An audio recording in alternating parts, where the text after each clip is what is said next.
ആ പ്രയോഗം നന്നായി അജിംസെ. കാക്കി ട്രൗസർ ധരിക്കാൻ ഞാൻ RSSകാരനല്ല, ഞാൻ BJP അംഗത്വവും എടുത്തിട്ടില്ല. അക്കാര്യത്തിൽ അജിംസിന് ധൈര്യമായി എന്നെ വിശ്വസിക്കാൻ, ഞാൻ കളവ് പറയുന്നില്ല, ഞാൻ സത്യസന്ധമായി തന്നെ പറയുന്നു. അജിംസെ അതല്ല, ഈ കേസരി അങ്ങനെ പറഞ്ഞു എന്ന് പറഞ്ഞ് ഞാൻ അതിനൊരു ഒരു മറുപടി പറയാം.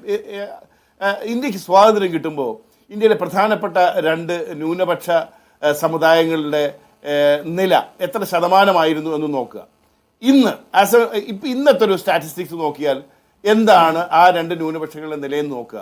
അപ്പോൾ ക്രിസ്ത്യാനികളെ അക്കാര്യത്തിൽ പറയുന്നതിൽ ബേസ്ലെസ് ആണ്. കാരണം അങ്ങനെയാണെങ്കിൽ ഈ 2% മാത്രമായി എങ്ങനെ ക്രിസ്ത്യാനിയായി? ആ ചോദ്യത്തിനെ അഡ്രസ്സ് ചെയ്യണ്ടേ? അതാരും അഡ്രസ്സ് ചെയ്യുന്നില്ലല്ലോ. എന്നിട്ട് വെറുതെ മിഷണറിമാർ തീർച്ചയായിട്ടും ചെയ്തിട്ടുണ്ട്. ഞാൻ എങ്ങും അത് ഇല്ല എന്ന് പറഞ്ഞിട്ടില്ല. അവർ പല പ്രവർത്തനങ്ങളും നടക്കുന്നതോടൊപ്പം ഈ ഇവാഞ്ചലൈസേഷൻ എന്നുള്ള മനോഹരമായ പേരിട്ട് ഈ മതപരിവർത്തനമോ അത് ഗവൺമെന്റ് കോൺസ്റ്റിറ്റ്യൂഷൻ അംഗീകരിച്ചിട്ടുള്ള വിധത്തിലുള്ള പ്രവർത്തനങ്ങളിൽ അവർ ഏർപ്പെടാറുണ്ട്. അത് ഞാൻ സമ്മതിച്ചിട്ടുള്ള കാര്യമാണ്, അവർ പ്രവർത്തിച്ചിട്ടുണ്ട്. പക്ഷേ അത് എത്രത്തോളം നമ്മൾ വളരെ ഒരു മാസമായിട്ടൊന്നും പറയാനുള്ളത് ഒന്നും ഇന്ത്യയിലില്ല. കാരണം അതിൻ്റെ ശതമാനം നോക്കിയാൽ തുച്ഛമാണ്. ഞാൻ മറ്റൊരു പോയിന്റിലേക്ക് കിടക്കട്ടെ. അജിംസ് കാണേണ്ടത് എന്താണെന്നറിയാമോ? ഒരു CPMകാരനെ, ഒരു കമ്മ്യൂണിസ്റ്റുകാരനെ സംബന്ധിച്ചിടത്തോളം കോൺഫ്ലിക്റ്റ് തിയറി ഒരു ഫൗണ്ടേഷനായിട്ട് ഉള്ള ഒരു ഐഡിയോളജിയിൽ വിശ്വസിക്കുന്നവനാണ്.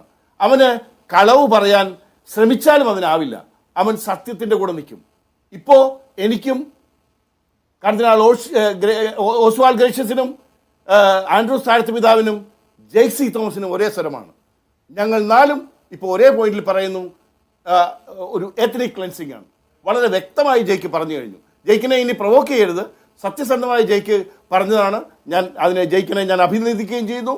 അതിൽ ഉറച്ചു നിൽക്കണം. നാളെയും എല്ലാ ചാനലുകളിലും അതേ അഭിപ്രായത്തിൽ ഉറച്ചു നിന്ന് തന്നെ അത് സംസാരിക്കണം. പിന്നെ മണിപ്പൂരിലുണ്ടായ വിഷയത്തിൽ പലപ്പോഴും വാർത്താ മാധ്യമങ്ങൾക്ക് കൃത്യമായി റിപ്പോർട്ട് ചെയ്യാൻ കഴിഞ്ഞിരുന്നോ എന്ന് എനിക്ക് സംശയമാണ്. കൃത്യമായ റിപ്പോർട്ടിംഗ് ക്രിസ്ത്യൻ എത്നിസിറ്റിയെ കുറിച്ചാണ്. അത് പിന്നീട് വിശദീകരിച്ചു ജയ്ക്ക്. എനിക്ക് മനസ്സിലായി. ക്രിസ്ത്യൻ എത്നിസിറ്റിയോ? അതെന്തൊരു പ്രയോഗമാണ്? അങ്ങനെ പ്രയോഗമുണ്ട്. കെന്നഡി പഠിച്ച സോഷ്യോളജിയിൽ ഉണ്ടായില്ല എന്നേ ഉള്ളൂ. അങ്ങനെ പ്രയോഗമുണ്ട്. അതൊരിക്കലും ഒന്നിച്ചു പോവില്ല. എത്നിസിറ്റിയും റിലീജിയസും രണ്ട് വിഷയമാണ്. അതൊരിക്കലും കൂട്ടിക്കെട്ടാൻ നിങ്ങൾ ശ്രമിക്കുമായിരിക്കും, പക്ഷേ ചരിത്രപരമായതിന് കഴിയില്ല. മറ്റൊരു കാര്യം കൂടി ജയിക്കുന്നതിനോട് പറഞ്ഞല്ലോ. മലബാർ കലാപത്തിലെ വാര്യംകുന്നത്ത് കുഞ്ഞമ്മദ് ഹാജിയുടെയും ആലി മുസ്ലിയാരുടെയും ഇന്നും ചരിത്രത്തെ വളച്ചൊടിച്ച് പല സ്ഥലത്തും പഠിപ്പിക്കുന്നുണ്ട്. അവർ സ്വാതന്ത്ര്യ സമര സേനാനികളാണെന്നും അവരാരായിരുന്നു എന്ന് നമുക്കറിയാം. എന്തായിരുന്നു ഖിലാഫത്ത് പ്രസ്ഥാനം നമുക്കറിയാം. അവർ ഇസ്താംബൂളിന് വേണ്ടിയിട്ട്, തുർക്കിക്ക് വേണ്ടിയിട്ട് രൂപം കൊണ്ട പ്രസ്ഥാനവും അത്തരത്തിലുള്ള പ്രവർത്തനമായിരുന്നു നമുക്കറിയാം.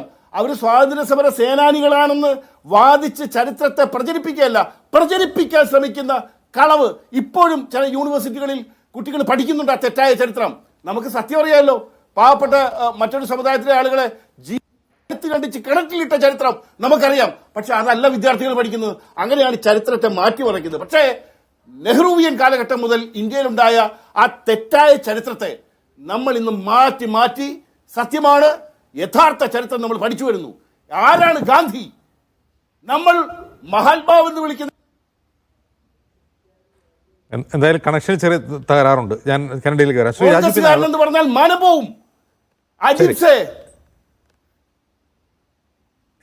കേട്ടുകൂടെ ഞാൻ പറയുന്നത്? പറഞ്ഞോളൂ കനഡി പറഞ്ഞ അവസാനിപ്പിക്കാൻ കേൾക്കാൻ കഴിയുന്നുണ്ടോ?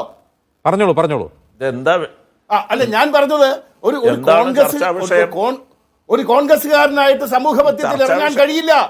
ഗാന്ധിസവും പറഞ്ഞ് സമൂഹത്തിൽ അഡ്രസ് ചെയ്യാൻ കഴിയില്ല. കെന്നഡിയുടെ അഭിപ്രായം സത്യം, അതാണ് നില.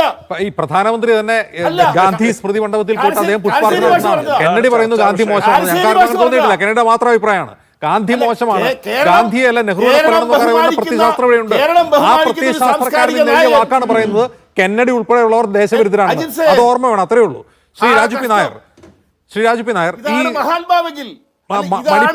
മണിപ്പൂർ മാത്രമല്ല, ഈ നോർത്ത് ഈസ്റ്റ് മുഴുവൻ വളരെ എന്താണ് പറയാ, വളരെ ഫ്രജൈൽ ആയിട്ടുള്ള ഒരു രാഷ്ട്രീയ കാലാവസ്ഥയിലാണ് ഇപ്പോഴുള്ളത്. BJPക്കും RSSനും അവിടെ പ്രത്യേകമായ അജണ്ടകളുണ്ട്. അസമിലുള്ള അജണ്ട നമ്മൾ കണ്ടതാണ്. അസമിൽ വലിയ തോതിൽ ഇവാക്വേഷൻ നടക്കുന്നു. പക്ഷേ ഈ നോർത്ത് ഈസ്റ്റിൽ കോൺഗ്രസ് എത്രമാത്രം ശ്രദ്ധിക്കുന്നുണ്ട്, മണിപ്പൂർ ഉൾപ്പെടെ?